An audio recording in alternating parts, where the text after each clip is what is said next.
Yes, we are. But go ahead, give this video a like. For all the discussions you ever had, whether it's been with your mama, your daddy, your grandma, your cousin, your pastor, your teacher, just about premarital sex in general. Let me tell you something. The debates be fierce. Let's jump into this. Okay, she already look annoyed. I've heard people say, well, we only had anal sex, so I'm still a virgin. I know a person that said that. I ain't gonna say no names though. I have not had sex outside of marriage. What group are you in? It don't matter. I'm in premarital. Oh, you are? I'm a virgin. That is a true statement. Yeah. I grew up in the church, and so I was a typical, not gonna have sex, not gonna do A, B through Z. I just got out of a 2.5-year relationship. Coming out of it, I'm so much more empathetic to how absolutely tough that is on a day-to-day. Yeah, I did not have sex prior to getting married almost 3 years ago. It made me test if this wasn't a serious relationship going somewhere, then I could just focus on kind of my other things. Brendan, I'm curious, the way in which you engaged with your sexuality in your 2.5-year relationship, were there things that you could do, were there certain things you couldn't do, and is having an orgasm with somebody considered not being abstinent? First of all, to act like we didn't do anything, I'd be lying to you. And to act like I'm this purified angel, that's just this white sheet is just a lie. And that's just being upfront too. So I want to preface with that. And is that okay? I never want to minimize sin and how I view that. I never want to run away from that. Sin is a very heavy thing. And unfortunately for a lot of things, we would be fighting. And maybe doing physical things was easier to either numb that or to make that fight end. I'm so mad at you right now, I don't want to be mad. Boom, something happens physically, right? So Brandon, you could get this what we getting from this? That's not what I got from it. I think Brandon, you could get. We're I guess we're cool now. And the whole orgasm sex thing, right? That's a thing I still wrestle with. I don't know. I don't have a black and white answer for you. I still dance in the gray area there. But I know that in my relationship, it was used sometimes as a beautiful thing, where it was a natural thing of love and passion and just being attracted to each other, but then there was also times where it wasn't. A lot of things we can say sex is. I've heard people say, well, we only had anal sex, so I'm still a virgin. And to me, that's whoa, I had a lot of regular, just regular intercourse. If you have anal sex, are you still a virgin, or is your B card just ripped apart? I personally feel like we're not a virgin anymore. You're just a sexually active person with a hymen. Because, seriously, because I've asked my health, I think she was a health teacher, or was she sex education? I don't know, but it was in middle school, and I asked her. Miss Hoffman? Yes, and I asked her, I said, if you have oral sex, does that mean you're not a virgin anymore? And she literally just said, well, you're technically having sex, so no. So I was like, okay. Right. But I have a different opinion on oral sex. I don't know. You can go either way if you want to. But if you are having anal, I'm sorry. Yeah, so we just both agree that you're no longer a virgin, just in our opinion. But hey, boo, do what you please. Say what you like. Just take care of them buttholes. Before I did that, so, yeah. That's me. You're more not a virgin than me. Right? Yeah, for real. I have had sex outside of marriage in a committed relationship. Did I want to wait? Absolutely. But love is a powerful thing, and when love comes Yes, in, girl, feel it you. blinds a lot. I wanted to say, hey, let's just take this time, and if we're gonna get married, let's just wait. We weren't on the same page when it came to that. So when that relationship ended, I made a vow to God and myself to wait. So I do consider myself a born-again virgin, and I'll enjoy sex in marriage 10 times more than I did outside of it. I've heard, Can I just stop it right there? How do you know for certain, though? Because I always have that in the back of my mind, what if my husband, the person I just saved myself for, if I wasn't with you, like, what if we're not here with it? Because then, I don't know if that might be a deal breaker for me. Because I don't want to say that it would. Because, you know, technically, I mean, you can work things out. You can, you know, teach your partner how to love you and things like that. But it's just like, I don't know if this is what I want to go through. Like, I don't know if I want you to just be, I don't know if I'm going to have the patience to teach you. And then, or if I'm just going to be like, you know what, it's okay. We just wasn't meant to be together. Like, maybe this is the time from God. Like, we should just split. I don't know. I'm very mixed about that. Because that's a slippery slope for me. For me, I'm waiting for you to have sex now. So, you know. That is a lie. That's such a lie. You know, my whole life, sex before marriage is a sin. But then, you know, murdering someone is always a sin, right? But why is sex before marriage a sin, but after marriage it's not a sin anymore? Yeah. It's just because you have a piece of paper saying, oh, we're married, you know, now we can have sex. I agree with you. We make a big deal about it being between God, and that's the whole reason that you're abstaining. So why is this? No, that was something that was in the Bible that God said that He wanted for a man or woman to do before they started their relations with each other. Consensus being involved, like, make it valid now. They don't bring validity. Like, it still is between you and another person and God. My first time was a positive experience.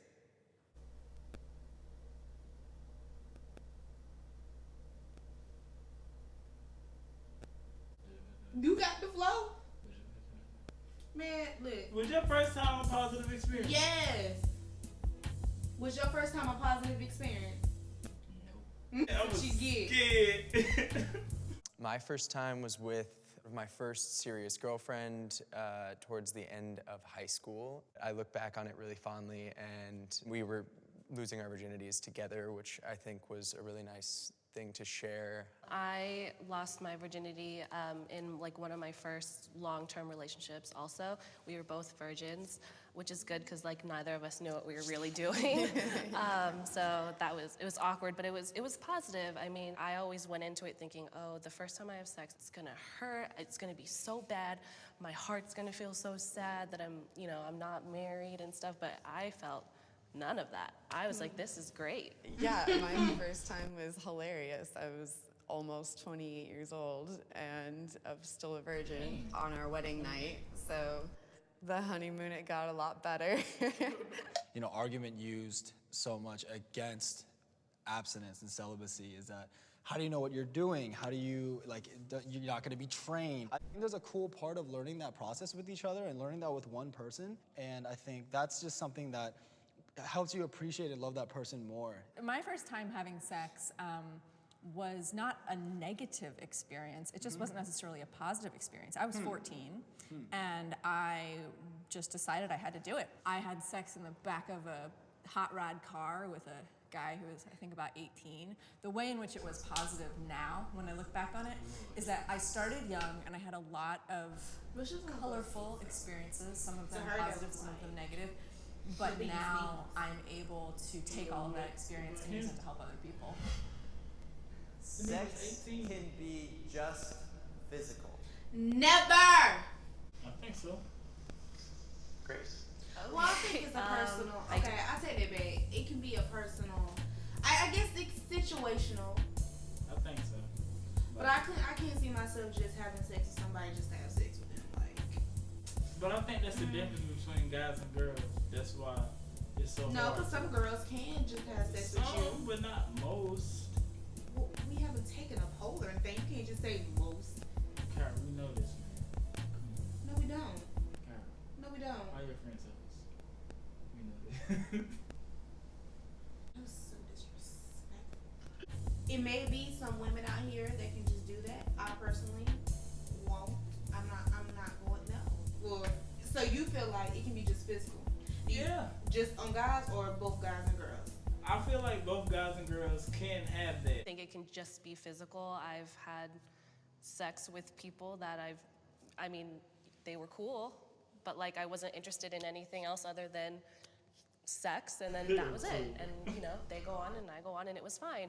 It's definitely, for me personally, been something that has been just physical at times, both in and out of committed relationships. I think that's a really important point to make, that sometimes it can be used as a tool or, you know, or as just a way to blow off steam after a hard day, or something that just doesn't require a deeper connection every time. I'll reiterate, I almost always prefer it when there is a deeper connection. It definitely enhances the experience. I'll hop in. So I think that sex can be physical from someone's own thought process, but I think you still do know that there's an emotional side to it. And so even sometimes I just have friends that I know have said, yeah, this is just sex for me too, you know, but that's not truly how they feel. A lot of the time it does mean something more, or they are hoping that it turns into something more. I definitely agree with that, but I would also say there's the polyamory community, there's the swinger community, there's the kink community, there's the just sex positive community, there's people who go to sex parties every weekend and just have fun with each other. I think there are a lot of communities that you just... But I feel like though, because she just said the swingers and a polyamorous communities, it's like, but they still kind of like have a partner though. So it's kind of like they can still do the normal relationship. They just spice up the sex part. Sex parties? When they made these? Swingers, basically. That's basically what they have. Okay. Like when she said sex parties, I'm just thinking like, oh, it's a party, but you come to strictly have sex. Everybody's invited. No, it's literally like a regular. It's basically like a regular party where you might have people duck off, and you know, instead of people ducking off and going to have sex, literally everybody's just in front of everybody having sex. Hold on, what you mean the rules? You know the rules? No, not the rules. I just saying nobody changed the rules because it's been years. I don't know.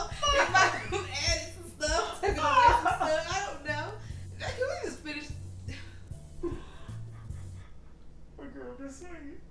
Shut up. just might not be a part of, where sex just for sex is actually a very normal, accepted, and positive thing.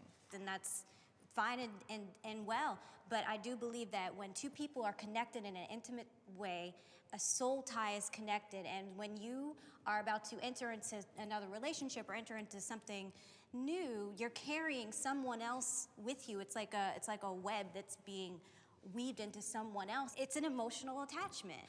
But to some people, I do think that it can just be, I guess, a one and done, thank you, next, whatever. But I do believe that you're carrying a soul tie when you're physically and sexually connected. Oh, yeah. I see what she's saying. I've been I think her heart got broken. Shut up. No, but seriously, like, because a lot of people say that you kind of carry, like, just different spirits with them. I don't know.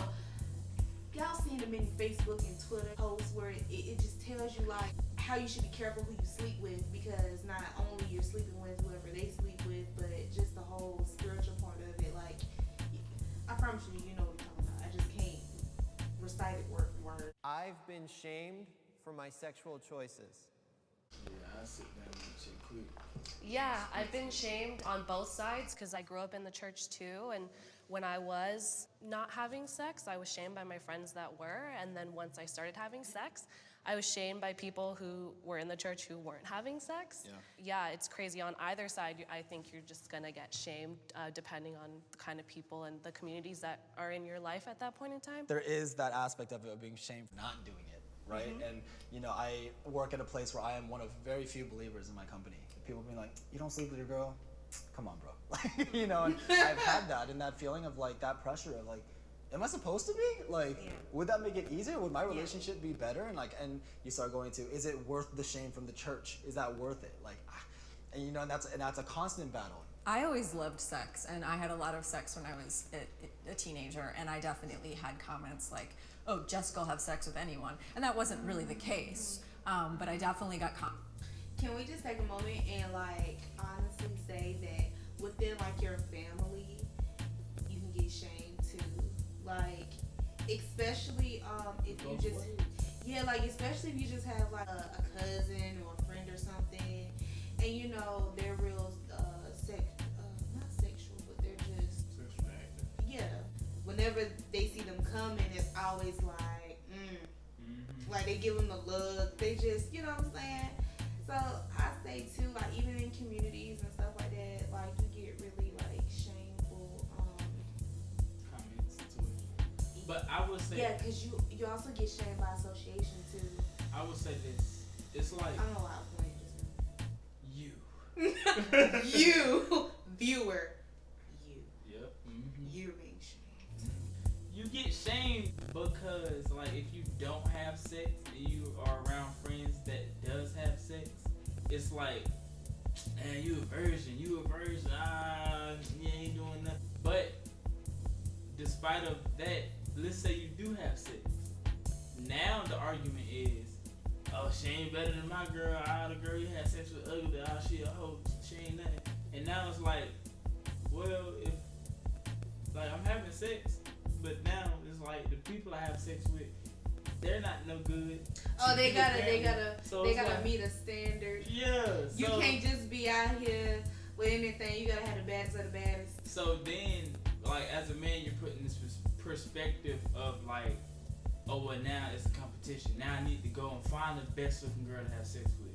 Not, oh, let me find a wife to have my kids. Like, no, let me the dumbest chick that look the best, that's out here, that's willing to have sex with me. Let me do that just so I won't be shamed by my peers. You know what I mean? Like, Tisk. comments like that, and it never really bothered me. I was always just like, oh, so well, screw you. You know what? I'm not gonna have sex with you. Now that you said that. Now in my life, I get a lot of different attitudes just based on the way I put myself out there. But I do treat it as activism because I think that by speaking out and being willing to deal with the shame, as well as all the dick pics and propositions I constantly get online. I mean, I think of it as part of the job, you know, but it's really important. And so I'm willing to have people project their own shame. the boy apologized like he did it. He said, I'm so sorry. Just real quick, I want to say one thing I noticed right off the bat, being the only one on the outside, is that I'm certain that it ties into my privilege. I think in my experience, in terms of my parents and things, it's been more cautionary and certainly from a caring, loving place, and I haven't felt any shame. Sex ed should encourage safe sex over abstinence. Yeah. Nah, because like I said, sex education, you get taught it in school, like when you're around like 11, 12, 13-ish. So ideally, it would be best if you're not having sex yet. Like, I would preach abstinence over safe sex, but you know, a lot of things play into you probably deciding to have sex. So then we'll throw in, well, make sure you're at least having safe sex, and make sure you go to Planned Parenthood or your health department to get your birth control, and you know, just make sure all ends are covered. Well, I think it's enough space in that area to teach both, but if there had to be one over the other, I say teach safe sex over abstinence. Only because kids don't listen. You teach abstinence, they're gonna be like, well, okay, I'm not supposed to have sex. I think, no, it depends on the kid. No, wait, just listen. Kids just, they're gonna do what they do. Like, you've been a kid before. Like, we know how we think. So it's like, things that I was glad that I knew was what I was taught about safe sex and not necessarily abstinence. Because just not having sex is like, okay, it seems pretty easy, but then when you're being peer pressured to have sex all around you, it's like, okay, well, that's out the picture, because I mean, I don't want to be weird and look different or whatever. So it's like, let me take what I learned from my health class about safe sex and then just be careful once I do decide to go out and do it. I feel like the abstinence, like that word is more related towards Christianity and getting married or whatever. And everybody isn't a Christian. Everybody isn't part of this whole religious family to where you have to wait for sex. Some families let the kid have sex whenever they can walk. I mean, I know that's stupid, but people do that. And for the families that do just let their kids do anything they want to, let's go ahead and teach them safe sex, because they're going to do whatever they want to. You know what I mean? So just teach them how to do it. I want to run.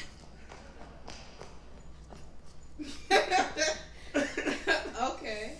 The reason why I chose to sit is because although I'm pro-abstinence and I'm celibate, education is education. Kids are gonna make their own choices. There's free will. They're gonna act on impulse. They're gonna act on love. So I guess you and her don't talk before we don't sit down and watch this, huh? Yup. Act on whatever's present to them. And if you don't educate them on the safest way to go about that, how are they gonna learn? I don't believe it should be over abstinence, but I do agree that it's a big part of education for sure. Having choice, I think, actually in some ways works for the abstinence folks, because it's like, if it's this bad thing that you shouldn't do, then of course kids are gonna wanna do it. And so I think, like, by just giving all the information and offering choices, then, you know, people can make a choice. Yeah, so I think you guys addressed a lot, and I think when it comes with education, because knowledge is power, we have to teach kids why. It is not, don't do this or God hates you. It's not that. It should be, we love God.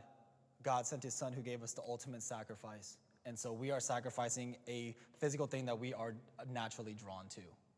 I disagreed because I think you're painting just one side of something that's really important, you know, and it's the safety side, but there should also be, if you feel like it's meaningful to you, you should definitely wait until you're excited about doing this, and here's the safe way to do it. I still see an imbalance where now it's becoming taboo to talk about the option of purity. My desire is that we don't allow the next generation to think that sex is completely meaningless and has no emotion or feeling or reason, you know? I think everyone has their own journey. Waiting is not mine, but you know, it's yours, and that's awesome. So yeah, just being accepting of everyone's sexuality, whether it be super high or non-existent at all, and just being open to listening to other people's opinions. All right, that's a wrap. Yay! Okay. Let's all give hugs and congratulations and everything. They all made some good points, especially on this last one. Yeah, Grace a hoe. So obviously Grace is a don't hoe. call her that. And especially this woman right here, the white lady with the she thought 14. Stop. I'm trying to have fun, loosen up, lighten up. I really did thoroughly enjoy this. Like, Yeah, I did. this is this is a nice, open, debatable topic. I You like know? it. But you guys go ahead, hit that subscribe button. What? I was about to say like, I was like, bah. You guys hit the subscribe button. Please hit the bell too, so let you guys know whenever